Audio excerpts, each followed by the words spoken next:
Hello， 大家好，欢迎收看第274期的洋洋球鞋，我是亚当。今天我们一起来聊聊这双准者的里弗斯1代，这应该算是我今年穿过最没有诚意的一双篮球鞋了。本期视频由您的点赞赞助播出。这一双鞋第一次在网上曝光的时候，它的外观就非常具有争议。在这一双鞋身上，你能找到很多鞋款的影子，什么全程啊、库里啊，跟这一双鞋都还蛮像的。是有意为之还是不小心，这一点就看大家怎么看了。在配置方面，中底使用了全掌的 EVA 框架，加上前掌一块超临界，它所使用的鞋垫非常厚，而且用的就是最为普通的 EVA 鞋垫。鞋面使用了大面积的尼龙材质，加上部分位置处的热熔材料加强，整体配置可以用拉胯来形容。这双鞋可以打球吗？当然可以，它的整体刚性表现以及抓地水平完全可以应对高强度的实战。但是这双鞋我劝你不要购买。这双鞋有7个明显的缺陷，都足以浇灭你想购买这一双鞋的欲望。第一点，偏高的中底重心。作为一双偏外线的鞋款，它的重心跟一些内线鞋差不多高。其实拿掉它的鞋垫之后，它的中底厚度就挺低，挺合适的。但是它的鞋垫是真的厚，非常厚。这一双鞋的鞋垫厚度是除了一些抽拉式鞋垫之外，我见过最厚的鞋垫了。重心偏高这一点是这一双鞋身上一上脚就能明显感觉到的缺陷。第二点，较差的鞋脚一体性。上一点偏高的重心这一点啊，大家可能会说，那给他换一副鞋垫不就行了吗？但是我可以明确的告诉你们，不行。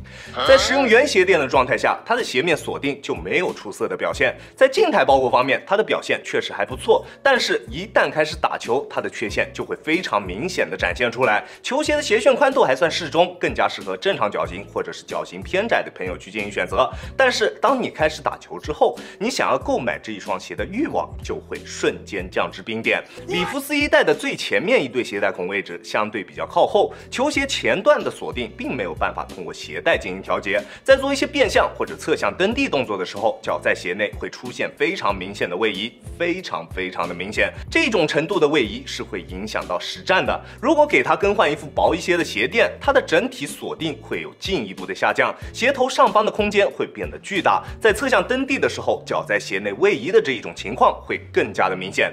前段的锁定不是很好，后跟的锁定表现会更加的糟糕。虽然它在后跟处做了点胶处理，以此来增加球鞋与双脚的摩擦力，但是由于中底的强度过高，鞋帮处的开口也略微偏大，在跑动的过程中，你能明显感觉到它存在着非常严重的掉跟现象，它的鞋面完全没有办法带起它的中底，并且在跑动的过程中，当你后跟着地的时候，你能明显感觉到它的鞋口会有非常明显的扩大，在那一个瞬间，你的脚踝就处于一个全放空的状态，跑动时的体验非常的糟糕。而较为糟糕的后段锁定，就造成了这一双鞋穿在脚上会有非常明显的存在感。虽然这一双鞋的重量单支42码，只有398克，并不是很重，但是穿在脚上，它的存在感就是非常强，体感重量也并不轻质，整体的穿着体验真的有些糟糕。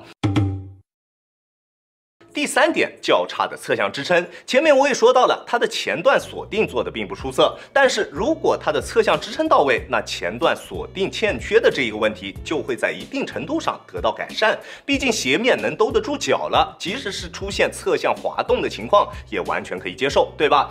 但是就是因为这一双鞋在侧向支撑方面较差的表现，导致了它在前掌锁定差的这一个问题被无限放大。在变向的时候，你能明显感觉到你的双脚会超出它的中底。虽然它做出了大面积的中底橡胶上扳，并且这一块上扳的橡胶上面还有着一块软质的 TPU， 但是这块 TPU 按照道理来说应该是要延伸至中底部位的，这样才能更好的提升球鞋的侧向支撑。但是很遗憾，这一双鞋并没有这样做，它侧面的这一块 EVA 材质的硬度并不足以支撑大力的侧向蹬地，而这一块 TPU 材料仅只是一个装饰。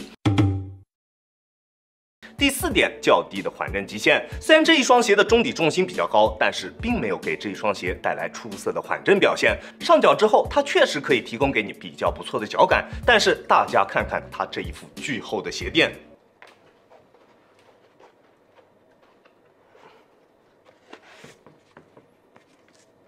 真的超级厚。大家看到这副鞋垫，应该就知道了其中的缘由了，对吧？厚实的鞋垫确实能给它带来不错的脚感，但是它的缓震极限并不高，在单纯用脚后跟着地的时候，震脚的感觉非常明显。大体重球员或者对于缓震有比较高要求的兄弟，这双鞋绝对没有办法满足你。第5点，不合理的自然弯折点。大家看一下这双鞋的自然弯折点，就处于球鞋的正中间。穿着时间长了之后，你能明显感觉到你的外侧足弓处会有非常明显的酸痛感，真的非常的难受。第6点，不够出色的灵活性表现。作为一双定位偏向于外线的篮球鞋，我觉得它的灵活性也有着比较明显的欠缺。球鞋内侧的中底设计非常的不合理，在你做变向动作的时候，你能明显感觉到它内侧后方这一块上翻的中底橡胶会非常影响球鞋的侧向弯折。一般的篮球鞋只会在这个位置设置一个上翻，甚至有些都是不上翻的，但是它却在内侧做了2个上翻，并且后方的这个上翻的橡胶会明显影响到球鞋在变向时的弯折，对你的变向形成一定的阻力。变向时的感觉也不能说它差吧，但是感觉就是挺奇怪的。在你蹬地的时候，会有一种脚已经变过去了，但是球鞋没什么变化的那种感觉，你懂我意思吗？第7点，价格。这样的一双鞋首发价499，后续价格我并不是特别清楚，但是它完全不止这一个价。实战表现糟糕，整体配置拉胯，就单凭借里弗斯个人的 IP， 把这一双原来价值可能不到200的篮球鞋涨到500的价格，你会买吗？